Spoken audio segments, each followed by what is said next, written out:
गुरु जी हमारे बहुत बहुत बढ़िया कर रहे हैं, पर बहुत परेशानी है। परमात्मा ही करते हैं काम है, तो गुरु जी कर रहे हैं हमारे। अच्छा, परमात्मा ही बेचारे बहुत बहुत बढ़िया। बाकी परमात्मा हमारे का एक तरह की भावना है। नमस्कार दर्शकों, आज हम आपको उत्तर प्रदेश के मथुरा जिले की उस पावन गोवर्धन तहसील में लेकर आए हैं जिसे दुनिया भक्ति का केंद्र मानती है। लेकिन आज की कहानी गांव ठकुरिया की है, जहां पिछले कई सालों से आस्था पर आंसुओं का पहरा था। ठकुरिया गांव के हालात किसी त्रासदी से कम नहीं थे। गांव की उपजाऊ जमीन का एक बद्धा हिस्सा पिछले कई वर्षों से जलमग्न था। किसान बताते हैं कि यहां जमीनें नीची होने के कारण बारिश और बाढ़ का पानी जमा हो जाता था, जिससे रबी और खरीफ दोनों फसलें तबाह हो जाती थी। प्रधान राकेश चौधरी और ग्रामीण मेहताब कुंतल ने बताया कि वे सरकारी दफ्तरों और मंत्रियों के चक्कर काट काट कर थक चुके थे। प्रशासन ने बजट और फाइलों का बहाना बनाकर किसानों को उनके हाल पर छोड़ दिया था।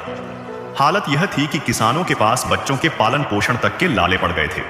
जब रक्षक ही मौन हो गए, तब गांव की सरदारी दिल्ली के मुंडका आश्रम पहुंची और संत रामपाल जी महाराज के दरबार में एक अर्जी लगाई। संत रामपाल जी महाराज के यहाँ रफ्तार का मतलब किसी अजूबे जैसा है।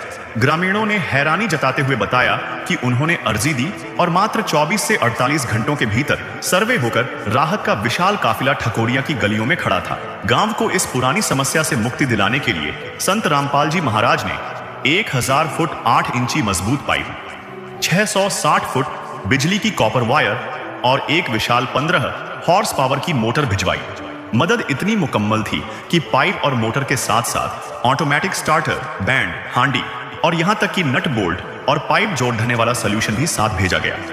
सेवादारों ने स्पष्ट कर दिया कि यह करोड़ों का सामान ब्रांडेड है और पंचायत को 1 रुपया भी खर्च करने की जरूरत नहीं है।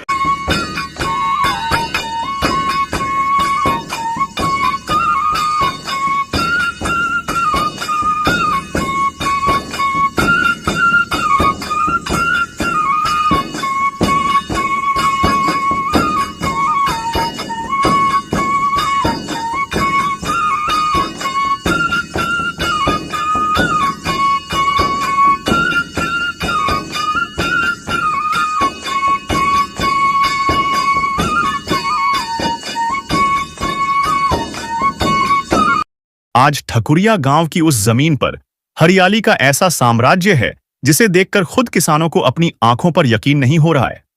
जहां कुछ महीनों पहले तक 6 फुट पानी भरा था, आज वहां की तस्वीर पूरी तरह बदल चुकी है। संत रामपाल जी महाराज द्वारा दी गई उस शक्तिशाली मशीनरी ने दिन रात चलकर गांव की पूरी 150-200 बीघा जमीन को पानी की कैद से आजाद कर दिया है। आज वहां 100% खेतों में गेहूंओं की शानदार फसल लहलहा रही है।